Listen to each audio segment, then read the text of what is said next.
Hi everyone, I hope you all are doing great. Welcome to the episode 2 of the games analysis of the book called Winning Quickly with Black. In our previous episode, which is episode 1, we have analyzed the Sicilian Dragon's variation, which was part of game 36 of the book Winning Quickly with Black. Today we're gonna review and analyze the game 37, which is part of this book to proceed ahead with the further variations of the Sicilian dragon variations. Playing white always have an advantage of choose the attack. So whenever the attack e4 has been chosen by the white, black has to decide strategically what is the position what they need to counterplay for the attacks which is coming from the e4 lines.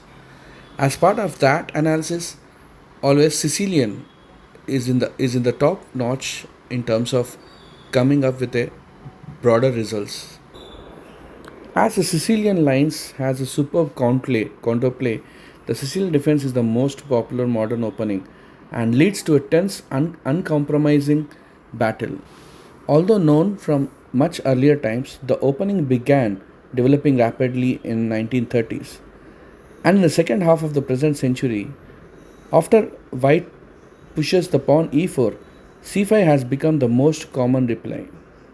In the majority of the variations, white continues with knight f3 followed by d4 after the d4 c pawn cross d4 so that the white obtains the half open d file and the black half open c file, exploiting his spatial advantage resulting from the pawn at e4. White prepares an offensive on the king side while the black takes defensive measure and operates on the queen side. So this series is exclusively about the black uh, combinations and variations that will really help uh, the opener, the beginner, and the intermediate level players to gain the points playing black. So before we proceed ahead with the further variations of Sicilian variations, I request all the viewers to please assist me in terms of liking, sharing, and commenting and subscribing this channel. That really helps me in terms of motivating, keep me going on. Thank you. With that, without further delay, we'll just proceed ahead with the game analysis. So this is the game number 37 of the Winning Quickly with Black book series, and this has been played in 1965 at Sweden by Likander and CB. Likander playing white and CB playing black. For the white reply, for e4 pawn, black replies with c5. Then white goes with knight f3. So if you could recollect back in the previous episode, as part of game 36, black, as part of the reply to knight f3, has played the pawn to d6. But in this variation, black is gonna reply with knight c6 immediately, and we'll analyze all the variations and combinations which are getting unlocked with this variation. So knight c6 by black followed by white d4 pawn to d4. Now black exchanges the pawn on d4 with the c pawn, and knight exchanges with, and the pawn will be exchanged with the knight. Then, as we are in the dragon variation, black goes ahead with the pawn to g6 as part of the fourth move, and white replies with knight c3. Black goes ahead with bishop g7, and white develops its bishop on e3 square.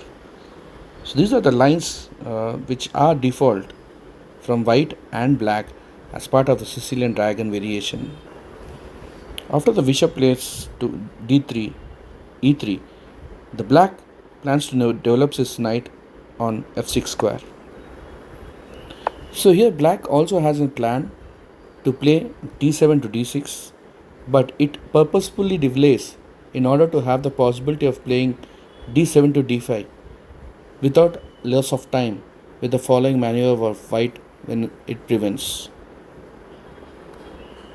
Thus, without playing pawn to d6, black plays knight to f6, followed by white plays d knight to b3. So without playing the knight to b3, there might be also the possibility of bishop e2, which will be covered in the later game, maybe part of the episode 2, or maybe when we go to the next games, which is beyond the game 36. Now, as part of this game, we'll proceed ahead with further analysis. If not if not the knight on b3, white can also play knight captures the c3, c6, for which black responds b pawn cross c6, and white ends up pushing the pawn to e5, giving an attack to the black's knight. With this pawn push, maybe black can consider the pawn sacrifice by placing the knight on d5, by giving the sacrifice of the pawn on the d. Once the white's knight captures the knight on the d5, and then after the pawn on c captures the d5, followed by queen captures the d5 pawn, black responds with rook to b8. As the further course of the game shows that the white was intending to castle long, meanwhile in the attack the knight is actively placed in the center. White could have countered with d7 to d5 with the bishop to c4, but then by queen to a5, black prevents queenside castling. So instead of knight capturing the c6 knight, bishop might get placed on bishop c4, and black's queen could have played a5. After that, white plays queen to d2, and post that, knight captures the knight on the e4, and knight captures the c6. After the knight cross d4, black yields nothing. That's the reason why blacks try to go for the tempo by capturing the center pawn on e4, by creating an attack to the queen, as it is been pinned by the queen, by the black's queen in front of the knight. If knight cross d4, e4, knight cross c6, and then queen cross c3. So this is completely destroying the pawn structure for the white, and on top of it, it is also creating various threats, as the black's long diagonal bishop is wide open, and that will be followed by a check which will fork both the king and the queen on a1. Or without queen to d2, white might also play pawn to f3. Once white pushes the pawn from f2 to f3, black then plays the queen onto the b4 square, threatening the b2 pawn and the bishop which is there on c4, resulting bishop moving back to b3 square, stopping and acting as a guard in front of the pawn.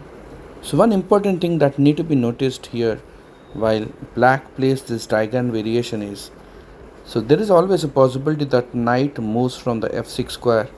Maybe it might be given a sack, which is resulting of the black bishop which is there on g7, which is get opened on the long diagonal, which will always be effective for the white as playing with the Sicilian dragon variation. So once white plays bishop to b3, the knight e4 is coming, followed by knight c6, followed by the long diagonal capture bishop x c3, and check to the white's king, followed by the b pawn cross c3 and giving a threat, and in return queen cross c3 and a check, resulting the king to e2, followed by the d pawn cross c6 knight. If bishop is threatening the queen on d4, then black ends up simply pushing the pawn on e5. If black captures the queen, then knight captures the bishop, and it's a fork between the king and the queen. And because of that, white decides swinging the queen from d1 to g1 to have the diagonal control. To avoid the fork between the rook and the queen, black decides to come back to knight, pushing the knight back to f6. If bishop is pushed to d4, then queen is placed on b4. Once queen is moved to e3, then black will go ahead with the short castle. So this remains the black to have a material advantage. If you notice, both the black rooks are placed on the back rank at its initial position, and the king has been moved, and there has been three pawn islands. There are no connected points when in comparison with the black, whereas it has two islands and 4:3 are the connectivity with the pawns. So in overall, from the material standpoint and from the position standpoint, black is at advantage with this kind of variation and combination. So all these variations are coming into play after the seventh move, when white decides to place the bishop to place the bishop on the c4 square. Now coming back to the main line, when white replies with knight to b3, then black responds with pushing the pawn to d6. White will be playing with pawn f3. With this, an unfortunate mixing of the different setups with his knight at b3, it is better to develop according to the pattern where at the 8th move, bishop can be moved to e2, followed by f2 to f4 and then short castle. So for the bishop e2, if black responds with bishop to e6, then white responds with playing f4, and then black responds with short castle. He has a clever idea, but possibly not fully correct idea of rejecting castling in favor of the bayonet attack at the 10th move, pawn g4, well known in particular from the game Alekhine and Botvinnik, Nottingham 1936. It should be mentioned that with a different move order, the knight retreat to b3 is often linked with the development of bishop at g5. Now coming back to main line, after the pawn is been pushed to f3, black responds with placing the bishop on e6. White responds with moving the queen to d2, followed by black moving the rook to c8 square. Post which white decides to make the long castle, and then black decides to do the short castle.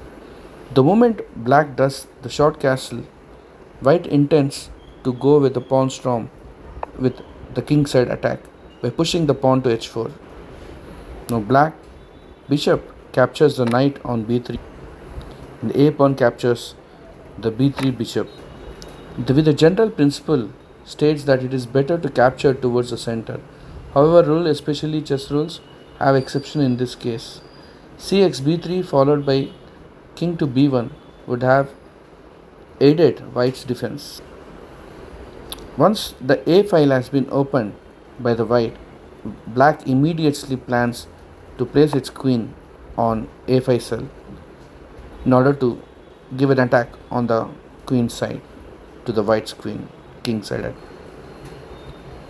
King moving to b1 is mandatory just to ensure that the queen is not entering the kingdom through the open a file. Black responding with knight to b4, threatening the knight to e4, which gives the exposure for the long diagonal bishop to open and create numerous threats. At this position, the author in the book has given the miniature of this position to give us a clear-cut idea how the position might get moved on. After knight to b4, white wants to stop the diagonal by placing its bishop on d4. Now comes the e attack to the e5 pawn. which is threatening the bishop on d4, which forces to move back to its e3 square, followed by d3, d5. If e pawn x d5, the knight on f captures the d5. This knight move from black is not having any defense. By then, white would have decided to resign if the e pawn captures the d pawn. Instead of that, white decides to make its queen's move to e2 square, followed by d4 pin to its bishop and the knight. By now you would have got a better idea how the Sicilian defense with the dragon variation, how this bishop on g7 is holding a long diagonal control. Whenever white decides to do the long castle, that's where it breaks the center and dominates completely to get the position to mate the king at the earliest. D pawn will be captured by the bishop. Now black doesn't capture the bishop, instead it captures the knight, which is threatening the queen a2 check. Once white captures the rook, black will give a response by placing the queen on a2 and give a check, followed by bishop to h6 and checkmate. Thus, after the rook captures the knight on c3, white resigns. This is how the black continues the variation of Sicilian with the dragon variation and crushes the white to resign on 17th move. Hope you have got a good idea on this game number 37 of this series as part of the episode 2 of Winning Quickly with Black. Hope these insights are pretty helpful, which will help you build a strong black strategies while you're playing Black Sicilian with dragon variation. I'll come up with a lot more informational videos going ahead. In the meanwhile, please do not forget to click on like, share, comment and subscribe so that you keep getting the notifications as and when I upload these videos into the YouTube. Thank you once again. Bye for now.